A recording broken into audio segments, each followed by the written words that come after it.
Hey, everybody. Welcome back to The Collective. We have another fantastic show for you today, bringing back Eric from Blue Grit Wellness. First off, I love Hey, it. I love it. thanks for having me. Amen. Always. We're going to get you back again because you made a comment about being in the room with some legends.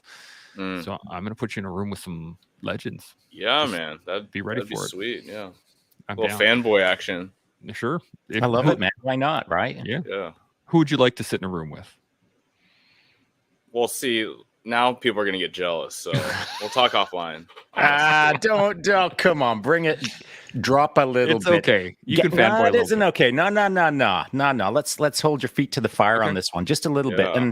and let's pretend for a moment that you're going to make two wrong choices. Mm, You only have to name two names, and both of them are wrong. So that's already given you the out, the exit yeah. strategy of you could name two wrong guys and save your Well, secret sauce guys in your pocket. well. No, it's just. I mean, straight up. I've recently connected through your show, with Seb, right? So the Slav Commander.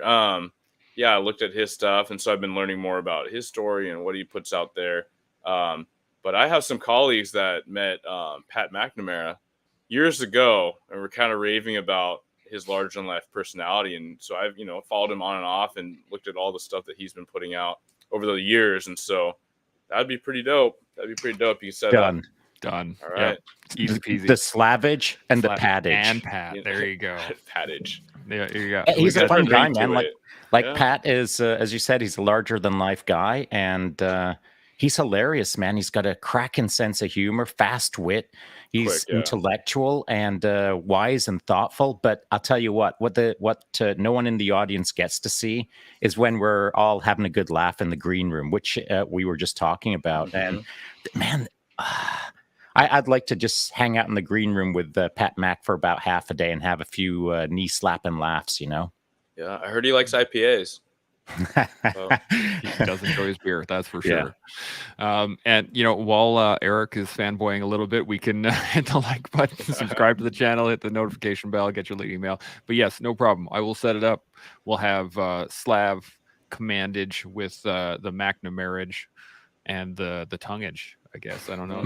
yeah, let's roll with it. Yeah, could be worse. Could be put It words could like be that worse, together. Yeah. Yeah, that's all good. I've been called good worse setup. many times. So, let me get this out of the way before we dive into it. First off, none of us are doctors, and I want to make sure that anything we do say is our own personal experience or analogies and stuff that we have heard through our experience. So do take it with a grain of salt. If you do want to do your own research, absolutely do that. I recommend you do your own research. And if you have any thoughts or questions, hit us up in the comment section here. We'll throw them up on the screen, read them, and go through them. So the topic today, leveling up. Shaun and I were talking about this a little bit earlier while we were doing a test run of his new Fancy Boy system.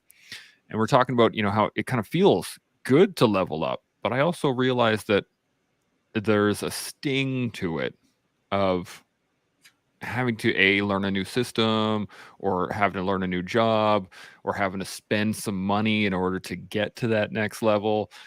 And so I wanted to kind of talk around that and see where the conversation took us. What do you guys think on maybe some of the difficulties leveling up right off the bat? Eric, what do you think?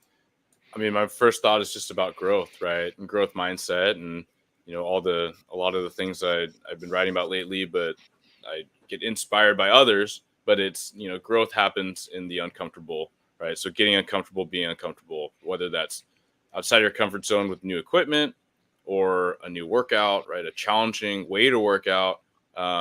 It's literally what you need to do to accomplish any advancement. So you gotta, in a way, I think you got to embrace that. And there are a lot of people that are very high achieving, very high performers that do embrace that. And then you kind of get some dopamine hit off of that, knowing that it was hard and you had to earn it and not everyone can do it, but you did it. So there you go. I like that. Shaun, first thoughts? Well, currently, as I'm looking at the camera right now, off to my left flank in my peripheral, I'm seeing the levels on my new piece of gear that is explaining to me exactly how I sound in front of this luxurious Shure MV7 microphone. So it's kind of interesting to talk about levels while off my left flank I'm observing the levels. What I've got right now, and I agree, the growth mindset is so important. And I think I'd like to explain it in a way that just a little bit of backstory on how I've been addressing this whole podcasting thing. I didn't want to do it. Now that I'm doing it, as is my way, I tried to do it with 2 soup cans and a string. And as I said to my son the other day, not even good soup cans, like used soup cans. And it's been quite a journey trying to get level the collective up on a shoestring budget. Actually, shoestring. How much do shoestrings cost nowadays? Are they about $0? Because that's the only shoestrings I was using at that time. And so I think we did pretty good, but it was difficult to keep pushing forward with the amateur hour gong show that I was using in my setup initially. So just recently, as I came out to Vancouver Island, my original Shure MV7 microphone broke. It has a little goofy micro USB port on the back, and that thing is prone to snapping. It's a well-known issue. I was crossing my fingers that would never happen to me, but it did. And so I'm not going to explain all of the flaming hoops that I jumped through over the last 72 hours, which I'm in my head commonly referring to as podcasting hell. And so as I was trying to create the solutions, learn about DAWs and DACs, that's a digital audio workstation, that's a digital analog converter, and how to level up to kind of pro or audiophile clarity in respect to audio and blah, blah, blah. I've had to absorb a lot, and I've had to really bite down on my mouthpiece and accept the fact that I can't talk about leveling up if I'm not demonstrating leveling up. Now, I do that in my life on the regular, but not in equipment, because equipment costs money. And I am notorious for being frugal. Maybe it's because I was born in old schooly England and I learned the value of a penny, but I've just always been that way. And I've done fairly well in my life using soup cans and strings, but that's just me in my life. But now I'm representing a team, and with no company quartermaster to just keep handing me the Gucci gear, all I've got is just my head trying to get right with the fact that I have to level up for the team out of my own wallet, which does not please me. And so it's taken me half a year to get to a point where I've bit down and started spending money. So over the last couple of days, I've spent over $1,500 in podcasting equipment to push things up. Now, my son asked me an interesting question when we were coming back from the shop of the day yesterday. And he said, so, like, Dad, you usually don't do these kind of things. Why did you do it? And I said, well, first of all, I have to demonstrate to everyone that I walk the talk. But the other piece is, and this is something that I'd like to talk about, is once I started pulling the trigger on bumping the gear list up, it starts making me feel like, oh, I am definitely in the game now. And you all better get out of my way.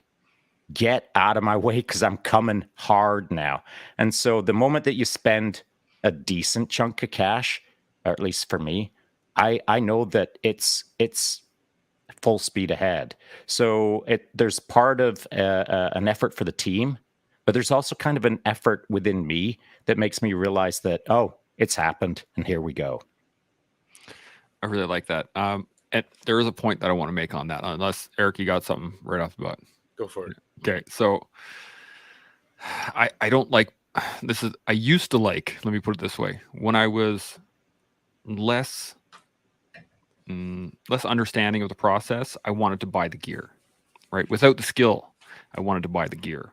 I wanted all the Gucci stuff, and I like, because in my mind when I was younger, that's what makes you good. And I just want to make sure that this is brought up, because it is not. It the is Jordans. You're gonna get the Jordans, and then you're gonna do the dunks, right?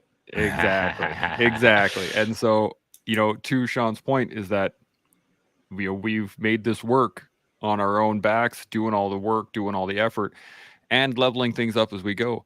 But the the thing that we've always been, the gear has been behind the effort at all times, if that makes sense. And I just wanted to point that out because a lot of times, people seek the gear because it's fancy and it's Gucci and it's great, but they don't have the skill set to utilize it, or they don't have the practice to deal with it. What would you say to somebody that you see doing that? Yeah, you might not have the context, right? And you don't have the experience, and it's like most things, and you're using all these terms that I don't know, right? I have my shoestring podcast that I'm running, and it's fun, but I am too frugal. And if you're tuning in on the interwebs, I am Chinese American, and so that is how I was raised, is to be quite money minded in that way. But yeah, all jokes aside, for sure, unless you actually start doing the thing, you don't even know what you might even like. And in every industry, every type of equipment, every type of gear, there's camps, right? There's the diehard Glock people. There's the Ford, the Chevy, right? There's people will swear to their graves you're only going to buy, Japanese cars, whatever the thing is. But until you actually try something, you don't even know what it is that you're looking at and what you're going to like. That's a good point. Shaun, thoughts? I agree with Eric. My phone, my little flip 4 phone, that's what I was running my entire intergalactic social media empire on. And it was a gong show, but I was doing my best. And one of the things that, just to Eric's point, if you kind of come up in the trenches, someone hands you a shovel and says, start digging, and it's not a gold shovel, it's just a rusty old shovel that's kind of got a broken handle. Well, good. Get to work and figure it out. And the more you can figure things out with suboptimal equipment, the more you can exceed the standard with good equipment. This is my first good equipment ever in this podcasting space, and I gotta say, I'm kind of stoked about it. And it's not been an easy path to this point, trying to figure out all of this stuff. And on growth mindset, dude, I didn't even know what DOS stood for 48 hours ago. And now I do, because I am a relentless pursuer of excellence, and I am a voracious consumer of information, but not information like being fed into my brain by institutions, like me dictating where I'm going to go learn. And so I'm immediately into pro sound engineering forums, and I'm immediately into blah, blah, blah. I'm all over Reddit. I'm all over the thing. And I am rapidly absorbing the battle space in respect to DAWs that I didn't even know existed. And so I now know more than the average person on the sidewalk on DAWs and DACs and all of the good stuff. And further to that, and I think this is an important point that I'd like to hand over to you in a sec, Eric, is while I was in that process, I had 3 good buddies that I trust who are knowledgeable in this area. And I'd be speed walking down the sidewalk to get to the next thing, to hold the next new soup can. And one would be texting me, one would be DMing me, one would be calling me while I'm honking down the sidewalk, and they're all giving me opinions in real time. And so I'd be blasting between that trifecta and my own little peanut, making decisions, and then feeding those vectors back into their brains, and they're feeding me it back. And so basically, I was getting a 360 view of the battle space through 3 cold eye review minds that I trust, and effectively, as I was honking down the sidewalk, I was getting squared away on the opinions from guys that I trust. And so now I'm going to hand it over to you. You'd mentioned the Glock as an example. And we all know that there's various camps out there, and we can all have our independent opinions. Now, we don't need to talk about firearms or any truck specifics, but is that kind of how you run your program, or do you have a different tweak that you've found to be helpful for your own unique solutions? Man, when you say program, what do you mean? Oh, run my program. I mean, like my life. It's just a common term that I use all the time. Sorry.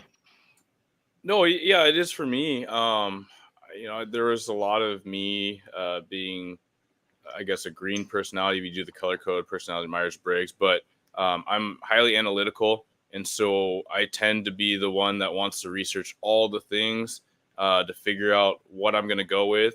And I've learned in my more adult years that does become paralysis by analysis. Sometimes you just got to do the thing and then figure out, start narrowing it down. When you guys were talking, like one example that popped into my mind was fitness, right? And then a lot of people, and you could talk about Reddit and forums and bodybuilding.com and all these different venues and YouTube, especially as it's expanded over the last 10, 15 years. But a lot of people, the typical thing was every young man wants to know how to build muscle, right? And we're talking about, the Slav and the Pat McNamara, right? But ultimately, most people that have achieved a high level of fitness or developed a lot of strength and muscle will just tell those young men just to get in the gym and start picking up some heavy stuff and start eating more protein, right? And they'll usually just say, do that and then come back to me, right? But every young man would want to know and buy all the muscle magazines and say, hey, what is the perfect split? How do you do the muscle groups, and how often do you work out, for how long, what are the sets, reps? It doesn't really matter. You just got to do something. You're going to get improvement, and then you can start refining what works for you based on your personality, based on your schedule, based on your body type. And so I think it is, to answer in a really long-winded way, you just have to get your feet wet first, and then you figure out what direction to go from there. Good. So I'd like to build off of that, because I'm going to use myself as an example. I just got to reach over and grab something here real quick. Scared. So it's all good. Okay. So while I was up in Campbell River, as I mentioned real quick there, my Shure MV7 that's just over here, laying in a pool of dismay, it broke on me. And so I had 2 more podcasts to bang out within 24 hours. And I was like, man, I can't fix this. And so I tried a few things, and I am a relentless researcher. And like yourself, Eric, I'm quite analytical in this respect. Like, to buy a vehicle, sometimes it's a 2-year project for me to determine the pros and cons of each vehicle. And by the time I've kind of loosely got some things figured out, there's a new thing to research. And it's not that I paralysis by analysis. It's just that I have a measured approach in respect to making choices where I'm spending resources. And by resources, I mean time and money, not just money. Time is a resource. Mm-hmm. And so I have to carefully balance how much research time I will put into something in order to achieve the outcome that I want, and feel inside of me that I did my best to make the right choice. Now, here's the stinger. So when that mic failed on me, I went straight to a music store, because it's not for me. If it was just for me, I'd still be researching. But it was for the team that I headed straight to that music store, and I said, hey, listen, I need a solution. So I'm just going to hold up the solution for you here right now. So I bought this bad boy. And the reason that I bought it, and this is a life lesson, of course, when I bought it, the guy in the store said, oh, yeah, for sure, that's going to work, and blah, blah, blah. And I said, so how come it's 50% off? And he said, well, the UR44, that one there was replaced by a UR44C, which has a USB 3.0 port, and blah, blah, blah. I'm not going to get into technical details. Enough to say that the UR44 that I purchased is about, well, it's over a decade old. It comes with older protocols. It comes with blah, blah, blah. And so it doesn't really interface well in a modern technological setting. So I looked at him and I thought, half price? I'm going to save myself $250. Check, I'm all over it. And so I headed back to the hotel, and I entered into podcasting hell. And so I could not make this bad boy work the way that I wanted to. It stings me to have spent $250 on a device that is not providing the thing that I want. But I did it for the collective. But Shaun is not happy. And so basically I'm looking at a brick over there and thinking to myself, well, that was a somewhat rash decision that I am not enjoying right now, because I'm now going to have to go out and buy another piece of equipment, which is the one that's sitting off to my left flank right now, which cost me just over $400 the other day. And so I don't like wasting resources, but occasionally, and I'm not saying I pursue it as I'd like to do it, but occasionally a sting like that reinforces what I've always done in my life. And that is, relentlessly or ferociously pursuing the correct solution within the time frame that I have and allocate the right resources to nail it as close as I can to get the outcome that I want. So I hope that makes sense to everyone out there. Sometimes you've just got to pull the trigger, and sometimes you've got to learn the lesson, and sometimes you just got to build off of that and get a better solution. Yeah. Absolutely. It's kind of humorous in that speed usually seems like the way to do it, right? Oh, I need to get this done right now. Okay, let's just smash and see what happens. But it rarely is. It rarely is. And I was listening to Shaun. I was listening to your podcast with Ryan and Doc C. Oh, yeah. And he was talking about dealing with minefields and stuff like that. And it put this picture in my head of all the people you see in movies that are running through the minefield to go save the other person, and it's like, nope, that don't work. Like in real life, that does not work.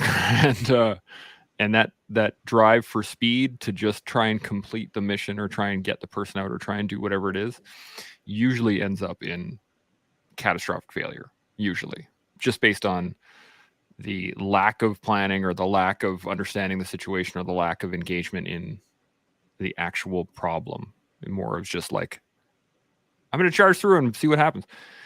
It does work every once in a while, though. Right? Like, well, so there's two things there, if you don't mind. The individual who's running through the minefield is making a sacrificial play to some degree.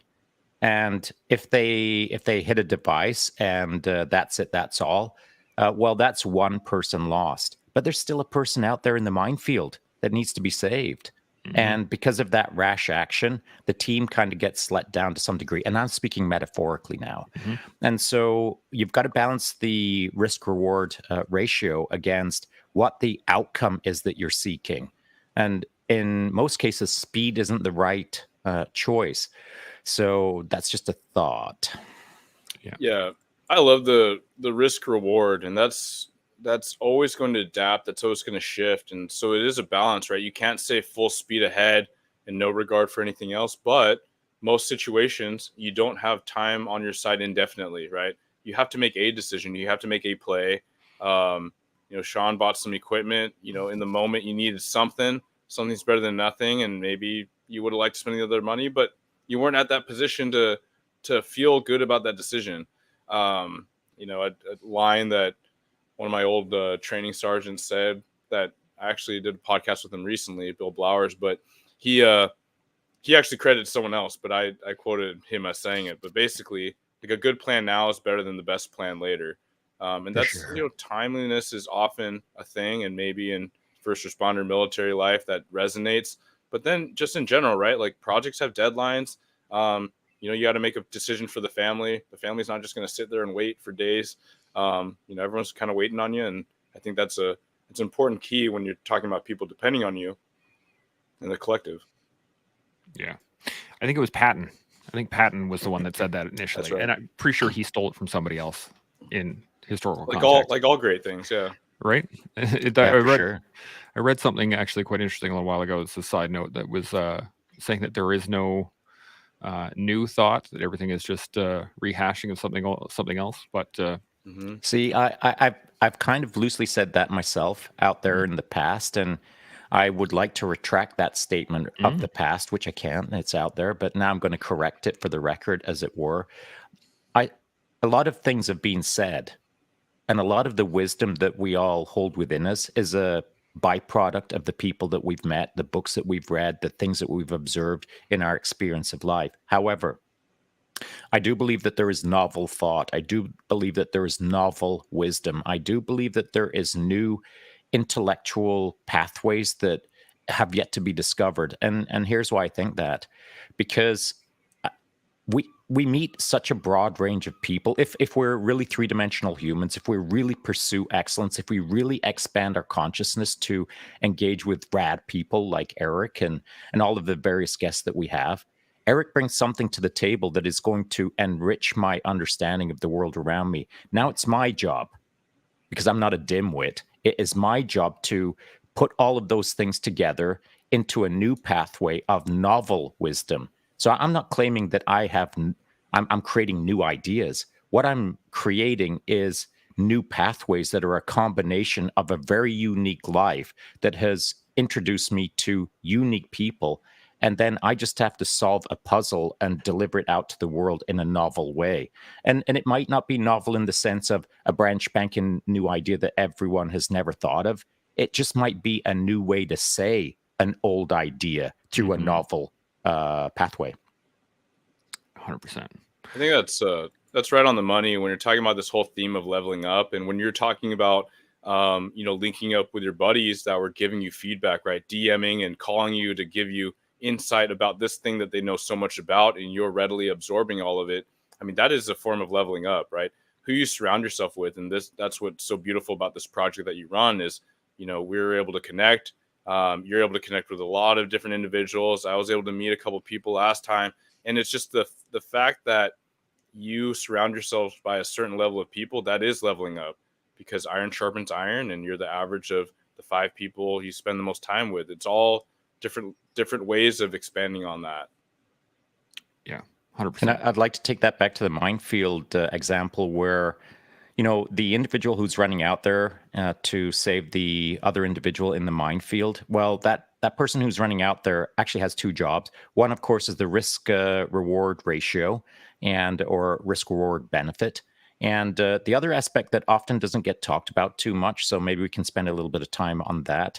And I feel that it's also a parallel example in respect to what we were just talking about on buying new equipment and trying to do it better and blah, blah, blah, is for sure the individual who's running out there is doing it for the right reason. It just, perhaps it hasn't been well thought out. However, as that individual is running out there, what he's demonstrating to anyone who's observing is that maybe that's the right thing to do.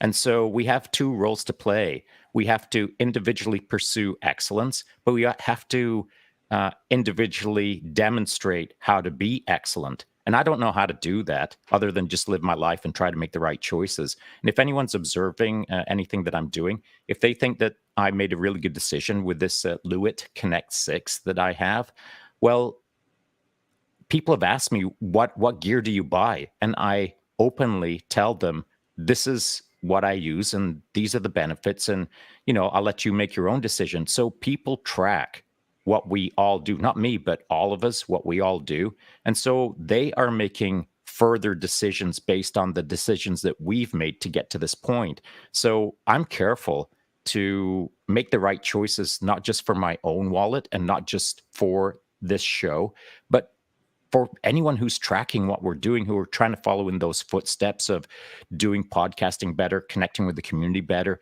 being a better person for all of those around us. It's a dual responsibility. Do it for yourself, but always keep an eye on demonstrating a higher example of how to do it better for the team, because people are going to track that and maybe follow in your footsteps. Absolutely. Eric, you got anything to add on that?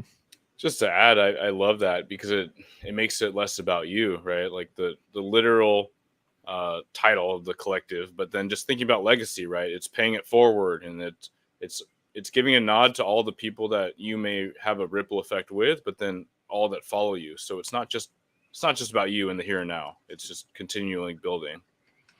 Yeah, 100%. Shaun, you got anything else? I just got a couple comments here. If you guys are good. I just want to hit these real quick before we carry on with the rest. Bearded Honey Badger, good to see you, says leveling up with cost or effort helps to focus on the goal, which usually means we're all in, no more excuses. And this is kind of where I wanted to take the conversation, so I'll be right back to this one. Chris K, the picture is noticeably clearer on Shaun's image. It actually is. I think it's probably your bandwidth from the hotel to hotel. It is. Yeah. It's bandwidth now. Yeah. I'm out of semi-podcast hell. Yes, exactly. So Bearded Honey Badger hits back. Learning opportunity. Make mistakes as you move forward. Just don't let yourself repeat the same mistake twice. And I think that's a great point as well, is that you can make a similar mistake or an iterative mistake, but don't allow yourself to fall into that trap of making that same mistake over and over and over again.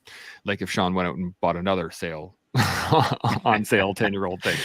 The same thing. The same exact one. Yeah. I can't wait to explain it to my wife. It'll be good times. Now, I wanted to hit this because it raises a really good point. And I saw a shirt a little while ago, and it was about this. It was talking about, I think it was Cortez, who burnt his boats. He hit the shores and then burnt his boats for his men to rally forward. There's no way home. And I don't know if I entirely. I love the idea. I love being all in, but I think it needs to be more of a conscious choice than it needs to be like imposed upon somebody, if you know what I mean, right? Like to use a police metaphor, or even the minefield metaphor, I'm not going to run up to an objective or a target and then destroy my vehicle and then hit the target. It just like, it doesn't make sense to me. But what are you guys' thoughts on the idea of burning the boats? Eric? Man, I mean, you think about motivators, and if you have one way to go, but I mean, it says a lot about leadership, right? That is one leadership style that says burn the ships. You're not going home. You survive. This is your one way to survive: is you fight through it and you win, or you die here. I mean, you could probably pick different people from different organizations that have that type of tone in going towards the mission, right? And so I think it's just paying mind to how you value people, or how you value mission, or how you perceive things. It's a bit to chew on. Mm-hmm. John? Yeah, I like the saying, for the right time and right place. So like all things in life, it's handy to have rules of thumbs or glib statements or unnuanced commentary.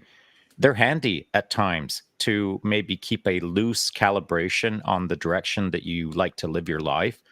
However, every moment has its nuance, and the more you've been in the game, the more moments that you've been in, the more you can apply rapid nuance to the situation. So if we pulled up to the shore and dragged all the boats up onto the sand, and I'm leading the way, it's going to be as simple as this. Hey, you, take a few guys, secure the boats, recon party out now. Let's start establishing an all-around defense. Let's figure out where we're at. Let's secure our resources, and let's punch forward and determine who we're facing in the moment. There's no reason to burn the boats.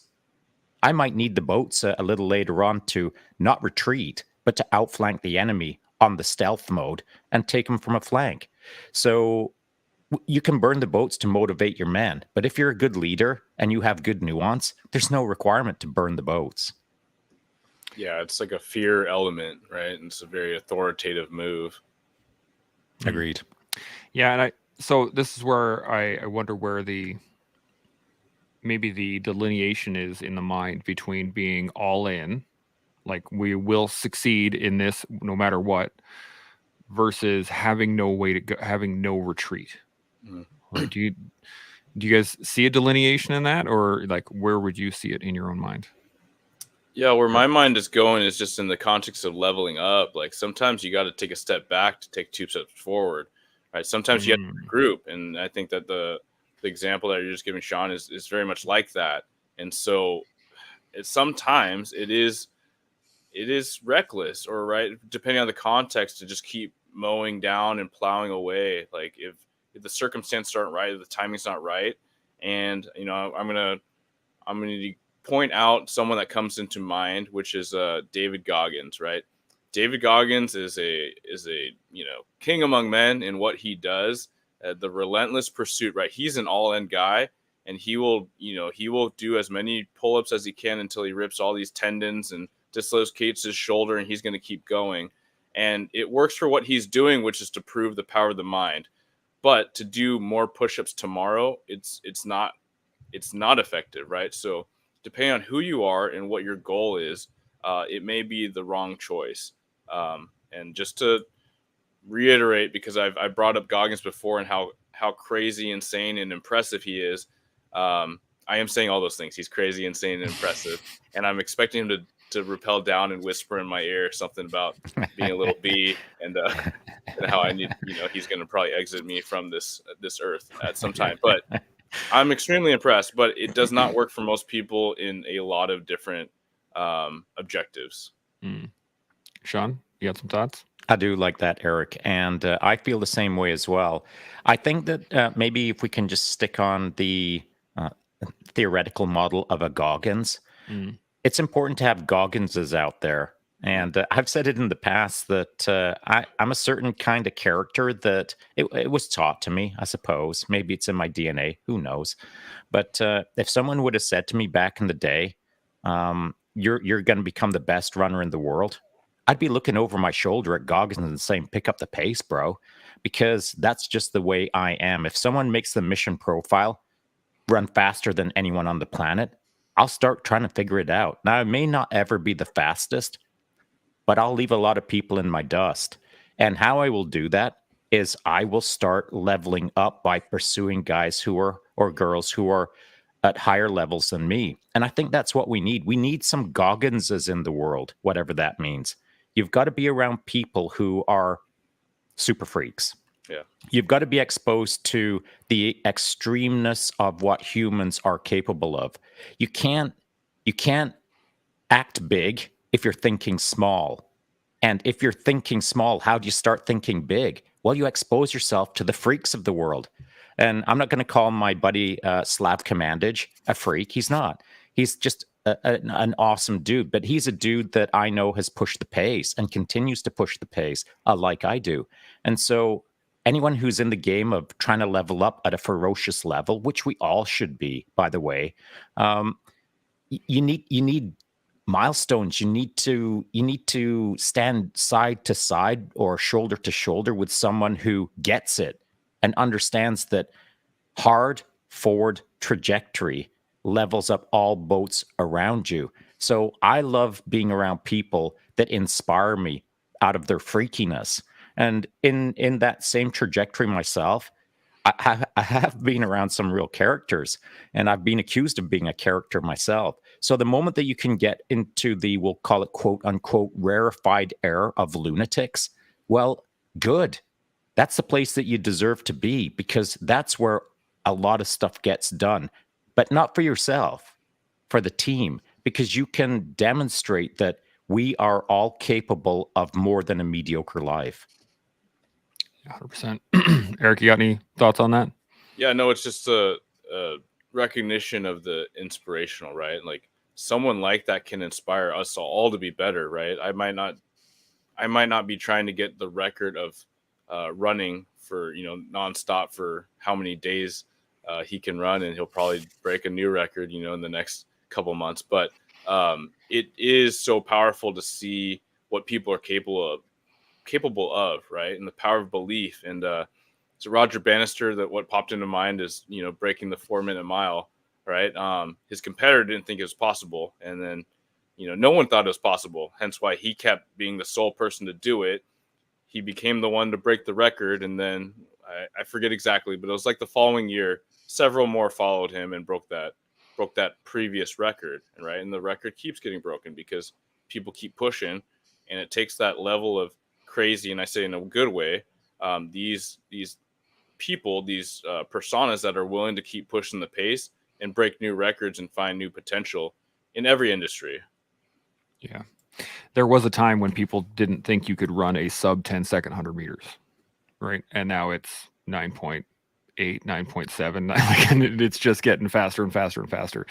It's it's interesting to see, and I do love the point that you made in terms of we all need those people to chase, right? If we want to level up, there's got to be we got to see a level above us. Now, whether that's a person or if it's a concept, like running a sub 4-minute mile, sub 4-minute mile, but there has to be belief there, I guess, and that goes back to the all-in portion, right? Are you all in on the idea that you will be the person to accomplish this, or you will be part of the team that accomplishes these things? Like the like the fact, this is a random fact that still sticks in my head, is the fact that they sent people to the moon using computer technology less powerful than what is in my hand, right? And it's mind-blowing for a lot of people, but in the moment, the team that created that was all in on it. This will happen. It wasn't a question of if, it was just a matter of when. And I think that's something that we need to focus on, I guess, really, is that it is a matter of when, not if. So let's focus on it. Okay. Using that as an example, I'll ask you guys, why do you think we sent a man to the moon? Eric, what do you think?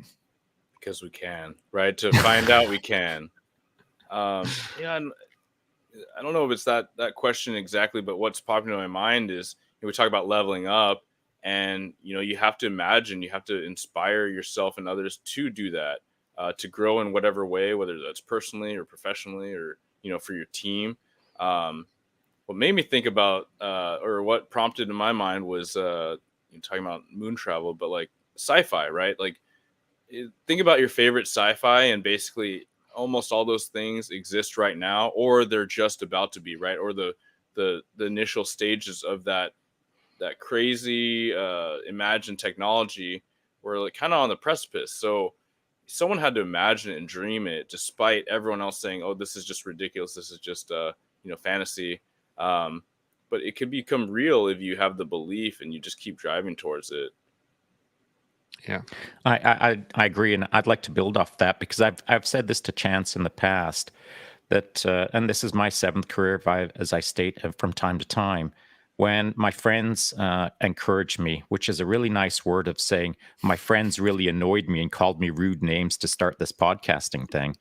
At the precipice of it, I know what I'm like, because I've been in the game for a long time now to learn what I'm like.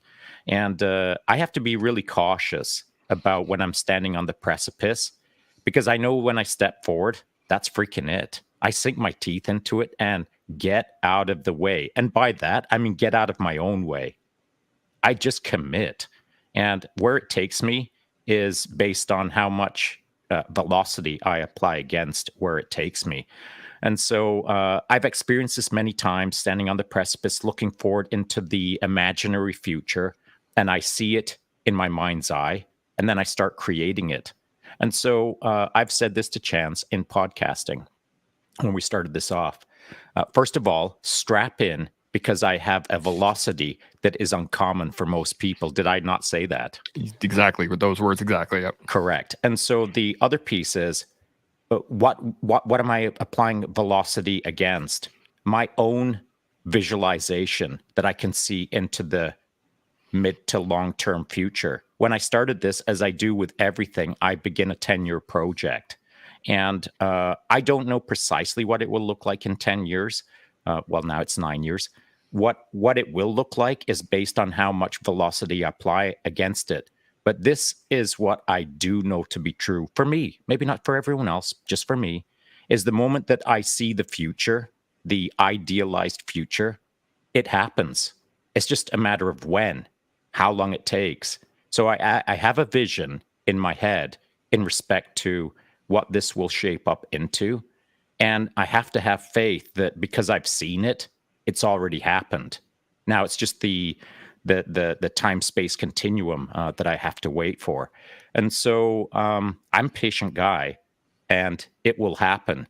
But you have to believe in yourself. You have to believe in the potential or the power of the human spirit to see the future, and then the future becomes the present, and then it's just a matter of velocity or resources that you're applying against it. Now, the trick for me, because I know myself quite well, is to counter that. I have a wicked imposter syndrome. And so I don't believe I should be in front of this podcast microphone right now. I don't even believe I should be doing anything with the collective. And I don't believe that the future that I've already seen exists. And so it's a constant battle in my head to create the future, but fight against my disbelief of the future. I hope that makes sense. Have you discussed on this what that looks like? Have No. you spoken it into words? No. How do you feel about going there now? It's really on. uncomfortable. Well, now you got the you're on it. Let's hear it. Speak it into an existence. Well, you jerk. So, and in unrelated news, I was never invited back again, and I never got to see the green room. No, I never got to chat with. Quite the Bob contrary. It's questions like that. It's challenging questions like that. It's real life struggle questions like that should be asked over here. This is why it was created, Mm-hmm. so that we're not talking about mag changes and howitzer blasts. We're talking about the meat and potatoes of the human condition, the spirit of mankind, as it were. What it means to be a warrior, as a Leo, or as a military, or as a first responder, or as just anyone on the planet. What it means to be a warrior in your life, which I think of myself as a warrior. And so, what does it look like?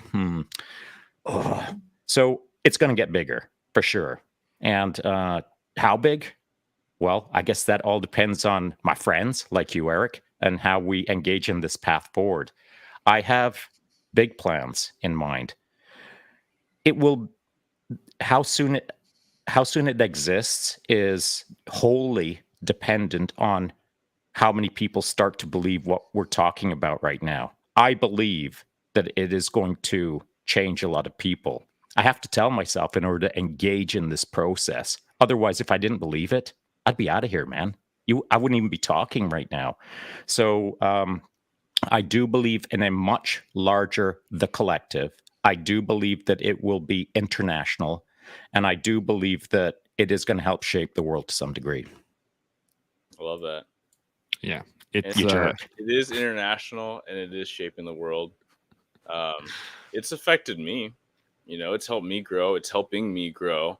And so selfishly, as I build this baby podcast with tin cans, like, I'm getting to connect with these people I would have never met. Like, I wouldn't have met you gentlemen if I didn't do my social media project and start this podcast with your sharp leadership minds. And I mean, where would we have met? Right. And then to be able to connect with some people that I do know, but have these really dedicated talks and talk about leadership, talk about career, talk about life.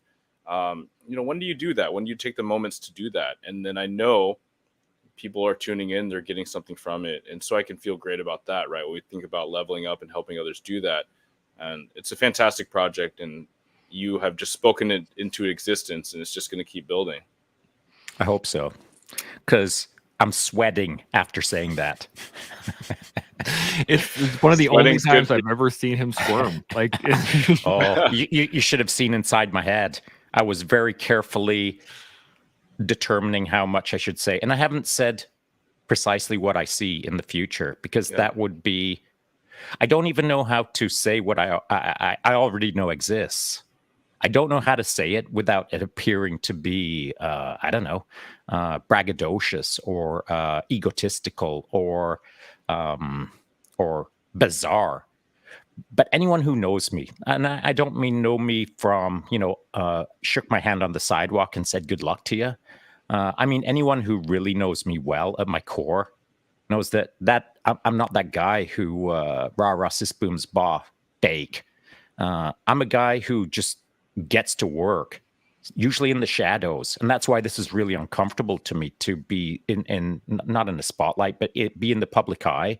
It's mega uncomfortable, and through saying that, it should encourage others to be able to accept that we can openly talk about it to some degree. We just, each one of us has to decide how to put it across in language that is authentic to who we are and doesn't come across as kind of being a jerk, if that makes sense.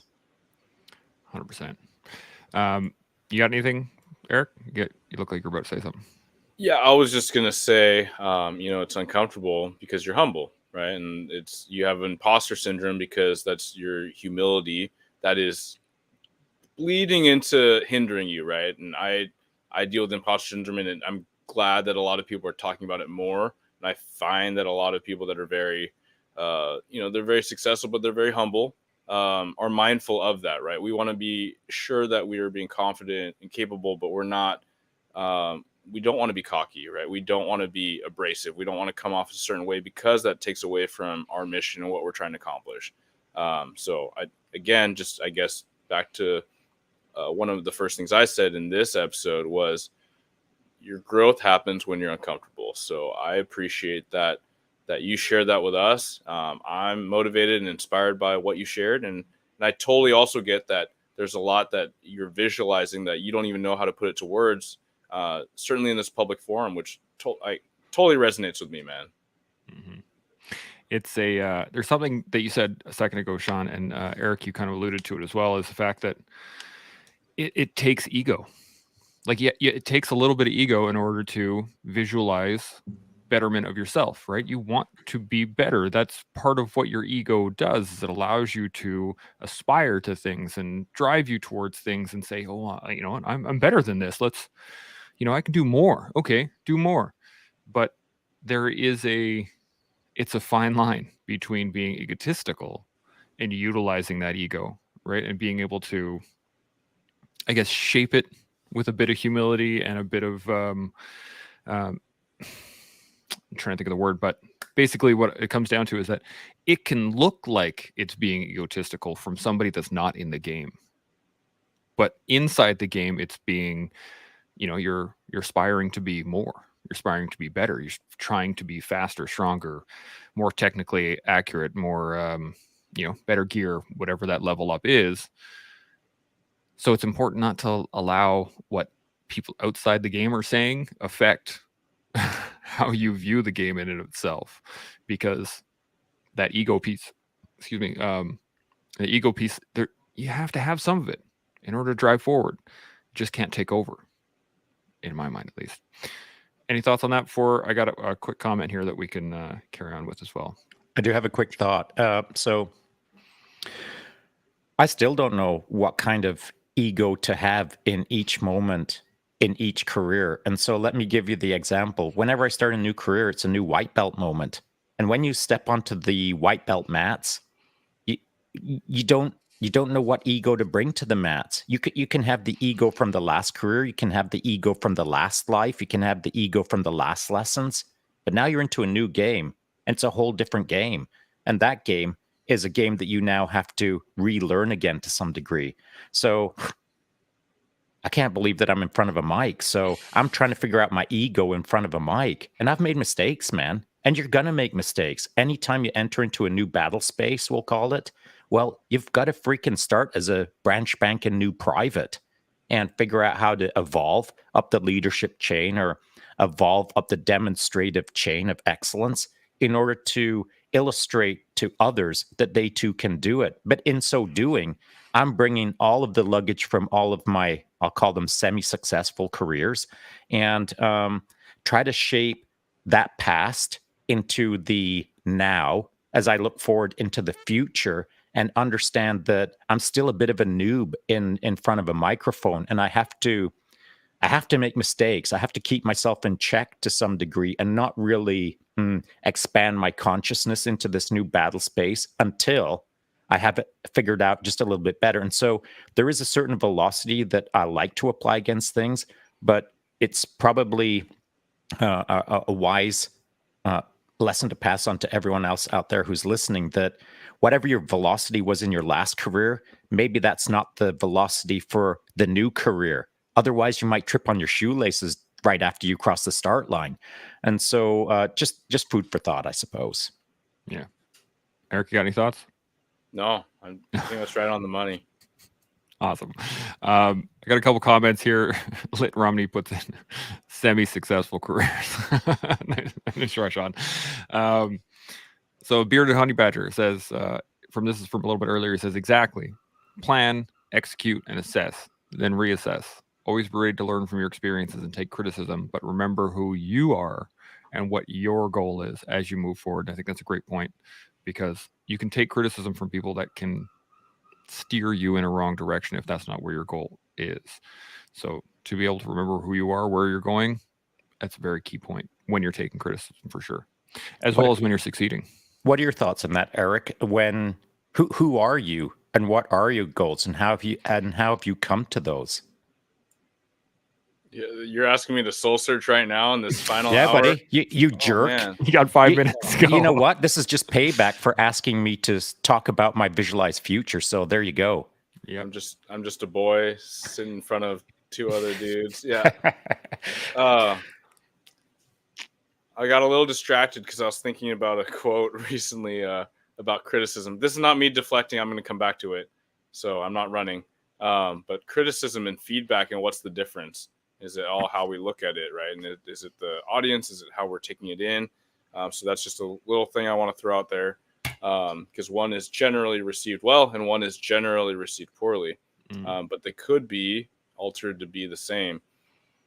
Who am I? Man, I'm a guy just trying to do his best. I'm a little bit of trial by fire, a little calculation. I think a lot of things in my life have been a little bit accident, but then at the same time, when I play it back and watch the movie reel, I think it all makes sense as well, right? Like, not to go too far down the rabbit hole, but I didn't grow up wanting to be a police officer. I certainly, once I became a police officer and found that I was pretty good at certain aspects of it, I definitely never wanted to be in the public eye. I didn't want to be on social media doing the thing and becoming a recruiting and hiring sergeant, and then being engaging in some of these formats. You'd say, like, it doesn't feel right being in front of the mic. Like, I'm still there, and hence why I'm doing it, right? That's hence why I started the podcast, and I'm kind of piecemealing it all together. So really, a lot of me is just trying to define and feed off of legacies ahead of mine and try to help the greater good in whatever way that is. And I don't know, as far as where I'm going, what I'm doing, there's a large part of me that would love to do a full police career, but I'm not going to marry myself or obligate myself to that if it doesn't feel right for the direction I need to go for myself and for my family. So, but it is going to be continually to be positive, be a positive force, learn from those that we've loved and lost, myself personally, that were positive forces, and keep building on that. Those are huge motivators in my direction, and just trying to help this sometimes really sad, sometimes really dismal world, and really focus on all the good that is inherent, to help build individuals and help build groups of people. Man, there you go. Now you need a mic that you can drop. Yeah, Sean, send him. Gonna drop that bad boy. But this cost me $30 on Amazon. I told you I was frugal, so I'm not going to drop it. I'm just going to set it down here nicely. There you go. Set it down all nice. Like, I like that. Yeah. Sean, you got any would thoughts? like to say, I would like to say this, and this is for you specifically, Eric, but it also applies to a whole lot of people who are out there, maybe listening to this either now or in the future. And, if you just close down your camera, close down your microphone, and walked away from it all, there's a whole part of our universe that doesn't exist anymore. Like, in a weird way, we're all running our own little universe. It's for us to shape the universe that we're engaging in. If I walk away from this mic, this aspect of the universe then disappears. It's non-existent because I don't exist. And so I think we have a certain responsibility to shape the universe around us in a way that shapes all of those around us. And I don't mean that in the sense of a puppet master, or in the sense of manipulating people, or in the sense of any weird way. I mean, when you open your eyes in the morning and you get out of bed, the universe then becomes real. And it's that real universe directly in front of our nose that we are constantly shaping if you understand how to run your program right. So the more you engage with people, the more that you can demonstrate your universe to the universe. Perhaps the more people can step into our universe, not mine, but our universe, and start playing a better game. Yeah, 100%. Just want to throw this up here, Shaun, with the fire. 4 fires. 4 fires. Tall compliment. There you go. All 4 fires. Okay, I got one more comment here, and then unless Eric, you got anything to add on to what Shaun just said? I do not. I thought that was a pretty good mic drop. I mean, you can like push it away gently and then bring it back. With a nice new piece of equipment. Thanks, buddy. When we first started this, I don't know if you've seen any of these in the early shows. He would swing his mic away when he was done talking, and so there would be lots of times where he would drop these like knowledge bombs and then just toss his mic out, just kind of stand there, and it was like a little superhero moment. Yeah. I miss them a lot. He won't do them anymore, but I miss them. Yeah, for because sure. it was starting to become recognized as a thing, and that's kind of an important note. I don't want to be recognized for dropping mic drops. I don't want anyone to know me as that. In fact, if I could just disappear and someone else could be in my spot and say the things that I'm thinking, that would be freaking fantastic. But I'm in a really uncomfortable spot, trying to do my best, trying to be helpful, and swinging the mic out of the way just started to feel like it was now, I don't know. I just didn't like it. So you won't see me do it anymore. One of those things. One of those things. So, a couple last comments here. Lit Romney says, we need to live in the real universe and live our program right and play a better game. That is 100% it. Play a better game. I really like that. Then we have this last one that I want to finish off with, and we'll do some final thoughts here. It's Bearded Honey Badger says, I believe not enough of us take the time to articulate what we want as our futures. If we don't talk about what we want for our futures or can't share the questions of how do I get there, we will never meet like-minded people that can help us attain the desired end state. And if he had a mic, I would tell him to drop it too. But yeah, exactly. With that, any final thoughts on leveling up, on anything that we've talked about, or on this last comment, Eric? I just love this whole conversation. I mean, we took it into very nitty-gritty things, whether it's equipment, whether it's your own little sphere of like a goal and a hobby, right?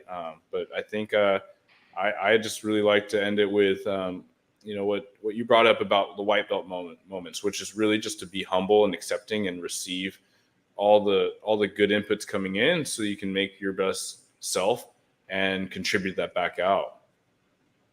I like it. Shaun, final thoughts? I've got a whole pile, but I'm going to build off of Eric's final comment there. And that is one of the beautiful things about stepping into a new, we'll call it project in life, is when you tie on that white belt, you should, to Bearded Honey Badger's comment, start visualizing your future. We'll call it a black belt, so that others can understand what you're pursuing. We'll call it a massive project called a collective. And demonstrate through your actions, through blue belt, purple belt, brown belt, and finally black belt, that anyone can step onto the mat of life and become awesome.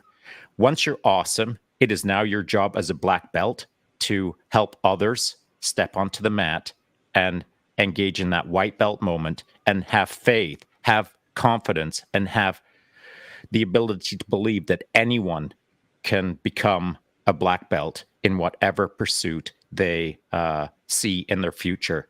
And to add one more piece to that, as long as you're stepping onto the mat of life and tying on a white belt with the ultimate goal of making the team better, your universe will become a whole lot better place to live in.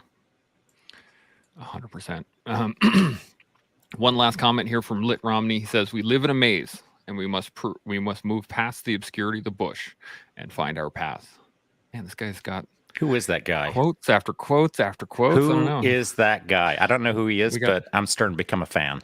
We got a new winter storm. What can you say?